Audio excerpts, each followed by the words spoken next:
श्रीमद् भगवत गीता अध्याय नंबर 8 के श्लोक नंबर 13 में कहा है, ओम इति एकाक्षरम ब्रह्म व्यवहारन माम अनुस्मरन ये प्रयाति तजन देहम स याति परमाम गतिम। माम ब्रह्म, मुझ ब्रह्म का केवल एक ओम अक्षर है, नथिंग एल्स।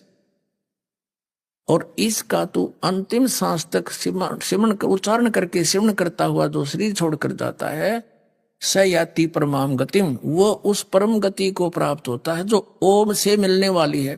ओम से कौन सी परम गति होगी? ब्रह्मलोक प्राप्ति होगी। 8वें अध्याय के गीता जी के श्लोक नंबर 16 में कहा है कि ब्रह्मलोक में गए वे प्राणी भी वापस जन्म मृत्यु में आते।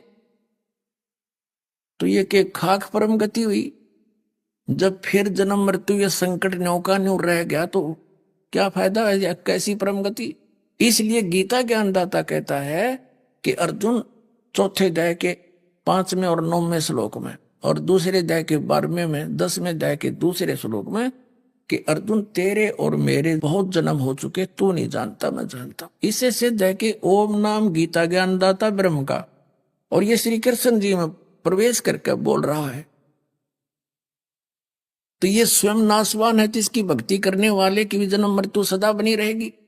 इसलिए इसने चौथे अध्याय के 34वें श्लोक में कहा कि उस तत्व ज्ञान को जो जन्म मृत्यु से रहित करेगा, वो ज्ञान उस तत्वदर्शी संत के पास पाओगा, मिलेगा। और वो ज्ञान वो होगा जो परमात्मा ने स्वयं आकर के अपने मुख कमल से बोली हुई वाणी है, वो संकेत कर दिया। अब गीता जी अध्याय नंबर 15 के श्लोक नंबर 1 में ये स्पष्ट कर दिया है कि तत्वदर्शी संत की पहचान क्या होगी। ये उल्टा लटका हुआ संसार रूपी वृक्ष है, ऊपर को जड़, नीचे को तीनों गुण रूपी शाखा।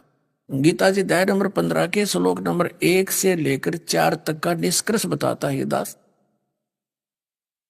कि ऊपर को जड़ वाला, नीचे को तीनों गुण रूपी शाखा वाला, रजगुण ब्रह्मा, सतगुण विष्णु, तमगुण शिवजी रूपी शाखा वाला, और ऊपर को जड़ है वो परम अक्षर ब्रह्म है। ये उल्टा लटका हुआ संसार रूपी वृक्ष है। सिर्फ गीता ज्ञानदाता ने इतना बोला है, ऊपर को जड़ और नीचे को तीनों गुण रूपी शाखा, बस, और कुछ ज्ञान नहीं दिया उसने। तो इस उल्टे लटके हुए संसार रूपी वृक्ष के सभी विभागों को जो बता देगा, स वेदवित ऊर्ध्व मूलम अधः शाखम अश्वथ प्राहु अव्यम छंदासी यस्य प्रणानी ये तम वेद स वेदवित।